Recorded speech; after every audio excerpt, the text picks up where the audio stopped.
Jeff Jamieson, one of the biggest issues with this seems to be how slowly it is moving. Yeah, and those are two factors you have to consider with any tropical storm or hurricane. How strong are the winds, and then how fast is it moving forward? And with this storm, we had the worst of both worlds. We had a major hurricane with winds sustained at 130 miles an hour in some cases there along the coast last night. And then we had a very slow movement of this storm, and that slow movement will continue, even though the storm itself is weakening quite a bit, at least in the center of circulation, which is how we measure the strength of a hurricane or tropical storm. In fact, it more than likely is already a tropical storm. The National Hurricane Center will verify that in another update coming up at around 1 o'clock this afternoon. The center of circulation now around the town of Yorktown. This is, looks like about 25 miles to the west of Victoria, but all these spiraling rain bands will continue to come into Victoria, Rockport, Port Aransas, and Port Lavaca for the rest of the day, if not the rest of the weekend, as this storm is not going to be moving much at all. And then farther to the east, we have these very heavy rain bands that Jeff Paul was talking about in the Galveston area, Houston, dealing with that heavy rain as well. This will continue too most of the weekend, and this is why flooding is such a big problem and a big concern. Several of storm chasers and residents or folks that were trying to get out of Rockport have been able to tweet photos and video at us here at CBS 11. You can find us on Twitter, CBS DFW, or on Facebook.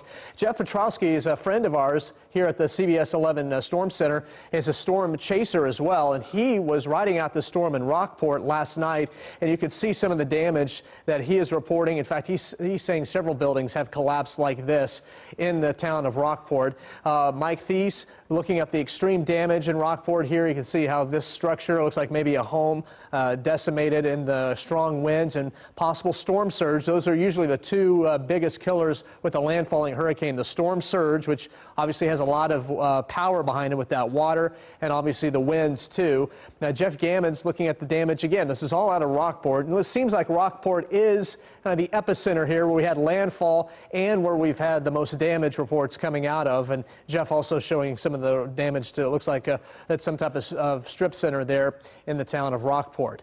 Now, the storm continues to only slowly move along, and it's going to be in the same area here over the next several days, not just hours, but days. Meteorologist Jeff Ray is here to talk about why that is the case and how much rain we could see. Yeah, just amazing sight here. This is the last 13 hours. The high wall coming on shore Harvey at Rockport about 10 o'clock. I wanted to show you Port Lavaca because the last Category 4 hurricane to hit Texas separated by 56 years and about 45 miles, because that was where Carla hit in 61. And here we are with Harvey coming on shore. So as Jeff was saying, moving very slowly. There it is. That's where it was, 75 miles in 13 hours. Why? Because we have high pressure out to the west, high pressure off to the east, and it's literally holding the hurricane at bay. We call this area, by the way, the Cole, and that is just an area where we don't have any steering winds going on.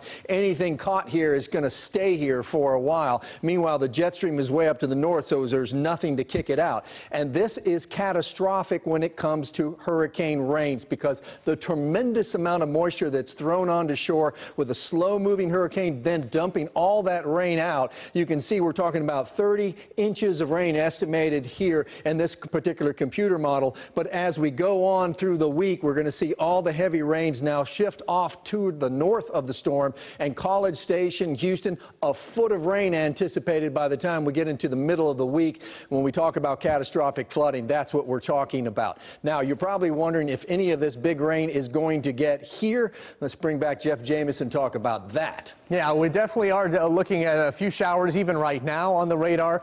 Just light rain, mainly Dallas County. The heaviest stuff is well south of the Dallas-Fort Worth area. But you see down here for Fairfield, we're definitely looking at some of the heavier rains developing south of the Metroplex. And so the rain chances today, we'll put it at 30 to 40% in the Metroplex. Higher rain chances the farther south you live, and the same basic story for Sunday as well.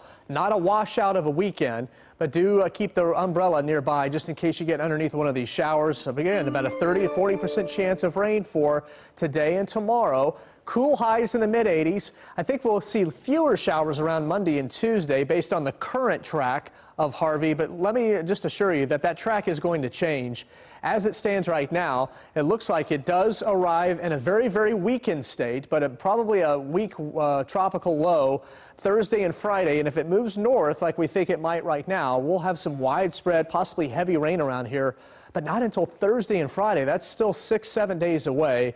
But until then, we'll be tracking the biggest impacts along the coast.